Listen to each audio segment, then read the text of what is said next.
最近喺巴拿馬發生咗一件事，係激嬲咗全世界嘅華人華僑，就係當地一個市長啊，冇同華人打招呼啊，趁住大家瞓晒覺，夜媽媽揾工程隊過去拆咗華人紀念碑同埋中巴友誼公園，哇！激到啲華人個個從被竇入邊彈晒起身，漏夜趕去現場包圍施工隊，唔俾佢哋拆。呢件事仲引起咗我哋國家呢邊嘅強烈譴責。嗱，嚟講下呢件事。首先，巴拿馬喺邊度呢？佢就喺美國下邊中美洲一個好細嘅國家，佢國土面積呢，大概都未到廣東省一半，佢人口400幾萬嘅啫，相當於廣州嘅天河加荔灣嘅人口咁上下啦。嗱，咁細嘅國家佢都幾出名嘅，因為我哋以前讀書都聽過有一條運河叫做巴拿馬運河啊。嗱，運河即係話呢，每年呢有13000幾艘世界各地嘅貨輪啊，搭載近2萬億人民幣嘅貨物，要行經佢嗰條運河嘅。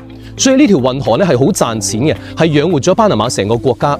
你知唔知呢條運河呢？其實最早呢係有我哋廣東人喺嗰度幫佢修嘅。喺1840年鴉片戰爭之後呢，外國列強可以嚟中國呢度招工人去當地去做工。咁啊，當時美國人呢招咗好多華工啊，主要係我哋廣東嘅花縣，即係而家廣州花都區嘅人，同埋四邑地區啦，即係新會、台山、恩平、開平嘅人，去到嗰度。仲有中山啊，去嗰度去修佢哋嘅鐵路。之後呢，喺1880幾年又開始幫佢哋修運河。咁啊，運河通行咗之後呢，成個巴拿馬嘅經濟啊就開始騰飛啦。所以好多華工喺嗰度呢都留低咗落地生根。嗱，佢哋開頭係做工人啦，之後就有人開始開士多、開飯店啊，做啲小生意。後面慢慢呢生意做大咗，就翻到嚟中國呢度，將好多嘅同鄉啊又拉到過去巴拿馬。